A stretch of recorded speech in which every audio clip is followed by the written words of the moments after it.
What's going on, YouTube and anime fans? It's your favorite builder, Ohmywingz, with another video, and today I'm with my good friend Ichi Shoto. What's up? And we're gonna be going over the Witch from the Mercury recaps, because I know that we've been talking a lot about it. I know we have until April till the next season, and I thought it'd be good just to recap some of the great moments in each episode. So this is our series, so let's get into it. And one of the fights that I really want to get into was a memorable moment, was when it was Soletta versus Gruul to Dirk for the first episode, and this was super amazing. So this was one of my favorite moments, so let's watch right now. Here we go. Ooh. Oh, I love how he just throws that away. I love it. So fast. I love it. He's like, screw this. Now, the one thing that was really interesting about this is that, like, before even this happened, I thought it was Soletta that was actually in the suit. But then you find out that it was Miron or whatever. And I was like, oh, that was kind of random. Like, first of all, how the fuck did she even get access to that? I was like... Yeah, you have to kind of wonder, like, how exactly did she sneak in to that? Like, I know she got a little bit of help. Oh, because the hacking, right? I remember. Yeah. But even then. But the big thing that kind of confuses me is, like, since when does she know how to pilot a Gundam? I don't know, but I think also... You know, like a mobile suit in general. It's like, are these just, like... They're all the same? I remember back with, like, the RX-78... I remember like flipping through like an instruction manual in order to, you know, get in there and start piloting it. But she just like, no, I got this. Yeah, we're good. yeah, no, got it. But to be fair though, she didn't really know how to pilot it before that, and then obviously Soletta came in. But it's really funny because you see Soletta's character, right? She's super confident in herself, and as you go on through each episode, it really changes. So, and that was the one that I kind of didn't understand, and we'll talk about in like the next videos or so. But something was really interesting. But this was cool. Like you already see from this moment right here in this image where it kind of has that heroic, you know, masculine, like, oh, you know, white knight shining armor, like, hey, you know, I'm here to save you kind of shit. So it was really interesting. Got that masculine energy. Exactly, yeah. And she's like super confident. And so let's keep going.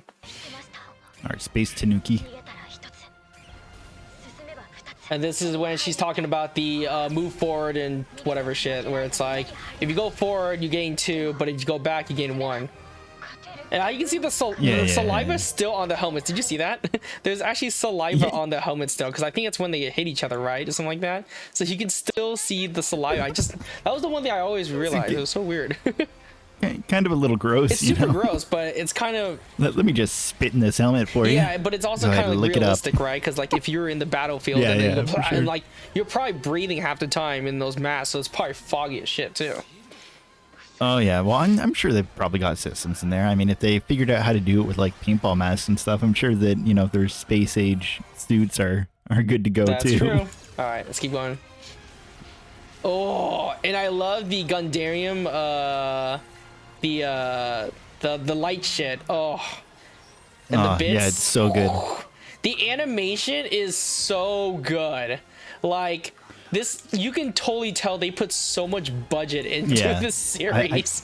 I love how it's like this like digital effect that you can see with the gun bits and just like the trailing. It's very unique. Like, it's not what you would normally think, right? This is like almost like ufotable level of animation, and that says a lot.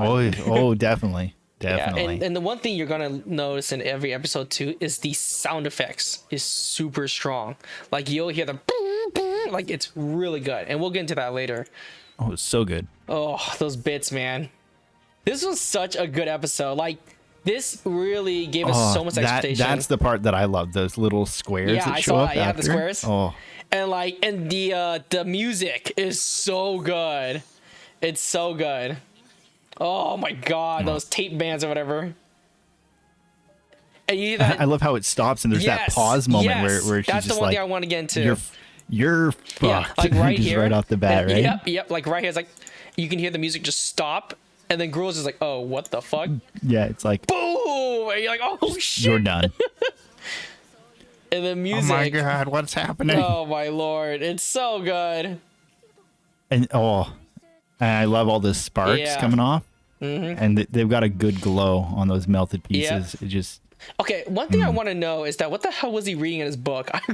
Okay, so you can actually see him reading a book.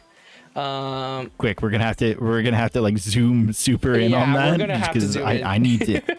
I need to know. We're gonna go into this later on. Like, I'm actually curious what the hell he's reading. I might have to like type this all out and figure it out. Quick, zoom in, enhance. I know, hurry, enhance. So it's something about like come on, NCIS. More. I don't know what the heck he's reading, but I'm really interested in what he's reading. So he already knows a Gundam. Shadiq. So here's one thing I learned about Shadiq. Shadiq actually means honest in the Arabic language. Which is so funny because he is the least honest person in this entire series. And you'll find out later on. But in a way, he's somewhat kind of honest about his feelings. But he's a total trickster for sure. And we'll get into that soon. But yeah, this was super epic. And how the hell did this turn like... Where did the feathers come from? Was it come from the helmet? Probably from the mobile suit, right? Because remember he had a feather on his head. Oh yeah. I think it's from the plumage that they have. Yep, and then we go into the and then this was also a memorable part, definitely for the gays. Gays were super into this part.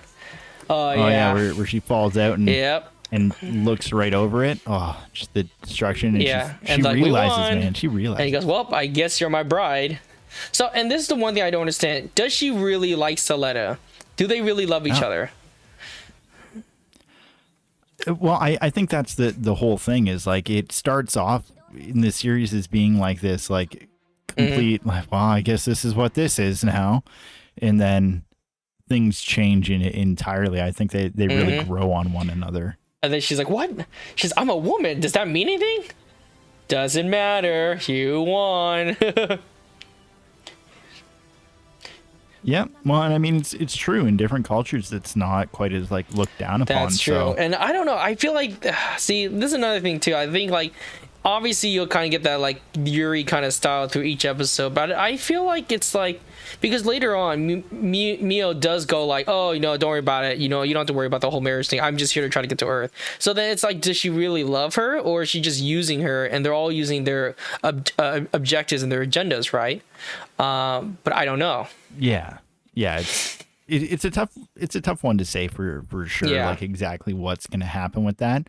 I think personally that there is going to be kind of they started off very much like this is just kind of what it is, and they're going to move more towards them being an actual couple, I think. And the only reason why I believe that is because this is not the first time that Gundam has forayed into this kind of stuff.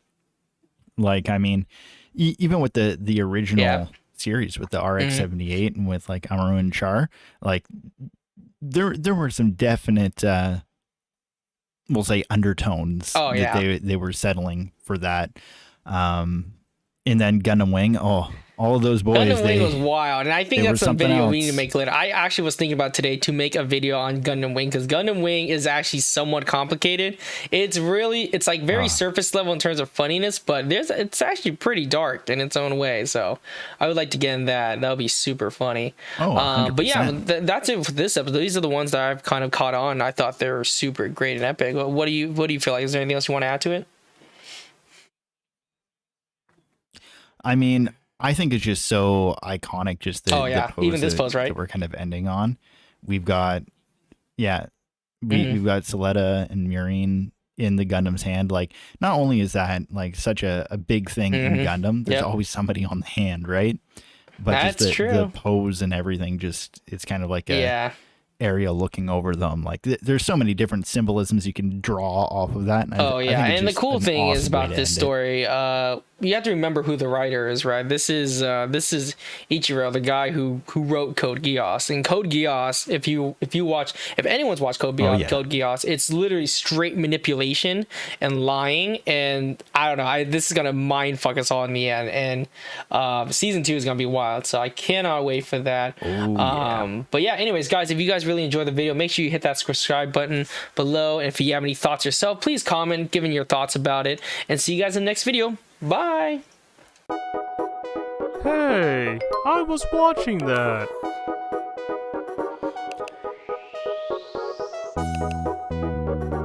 Yeah, so let's